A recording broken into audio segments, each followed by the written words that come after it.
Your soul is mine. So, I'm in a charity shop one day, and for some reason they have an entire shelf full of 40k novels.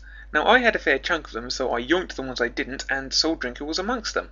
Sometime later, having enjoyed Soul Drinker, I spot and purchase the Omnibus. An omnibus containing the novels Soul Drinker, The Bleeding Chalice, and Crimson Tears. The Soul Drinker saga is basically all about one Space Marine chapter who wakes up to just how corrupt and oppressive the Imperium of Man is. They take particular issue at how the legacy of the Emperor is being spat upon by the paper-pushing pansies of the Administratum, so naturally they get excommunicated. Third person throughout counter does a very good job of evoking the grim darkness of 40k. The opening few chapters of Soul Drinker exemplify this. If I have one criticism, it's that he often feels the need to overstate things. For example, in Crimson Tears, he feels it necessary to remind us every dozen pages or so that a particular character is a psycho that can send but not receive. Without wishing to get hung up on it, I got it the first time! There is no need to keep bloody saying it! It just feels that on occasion he doesn't trust his readers to keep up, and that's a little bit annoying.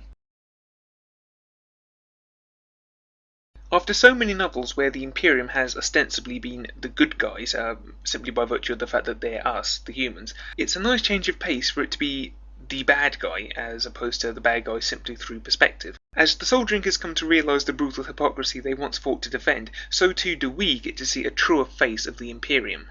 The most fascinating part in these novels, for me at least, is seeing in quite some detail how the Imperium clicks together and the complete miracle that ensues for everything to work in unison.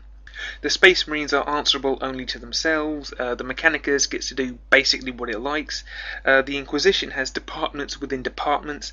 In fact, the only ones that actually pull their weight, in fact more than their own weight, are the poor bastards in the Imperial Guard, and even then they get crapped on for other people's cock-ups.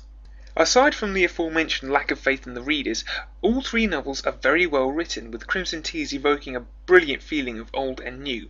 I realise that might not make much sense, but A, I can't quite articulate the feeling, and B, you'll know it if you read it. Additionally, there is a lot of very nice imagery. Well, I say nice, but grim dark might be a better way of putting it. The Bleeding Chalice, for one, has some very vivid moments that aren't so much what the fuck as nice. There are many good characters littering these novels. Sarpedon, in all honesty, I can take or leave, but Luco, Telos, Lord Commander Xeres, and Inquisitor Thaddeus are all pretty damn good, with Lord Commander Xeres being my hands-down favourite. There are some wonderfully written moments dotted throughout all three novels. There are three in particular from Soul Drinker, The Bleeding Chalice, and Crimson Tears, which I will not spoil, but I will say this much, that these sequences evoked feelings and reactions in me that really added to the quality of these novels. In one instance, it was literal chills down my spine, and it was lovely. There aren't too many problems, all told. As I've mentioned, the constant reiterating does wear a little thin after a while, and yes, I do realise the irony, given I've mentioned that 3 times now, but there are also a few other problems dotted here and there. Specifically, in Soul Drinker, the turning point and the reasoning from the Soul Drinkers is a little bit suspect, you might say.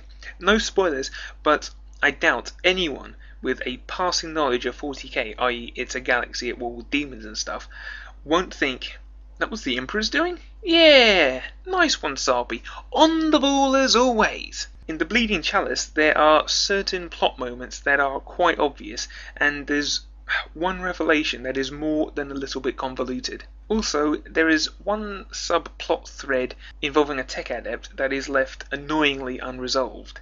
And in Crimson Tears, there are a few organisational choices from the Crimson Fists that aren't really explained.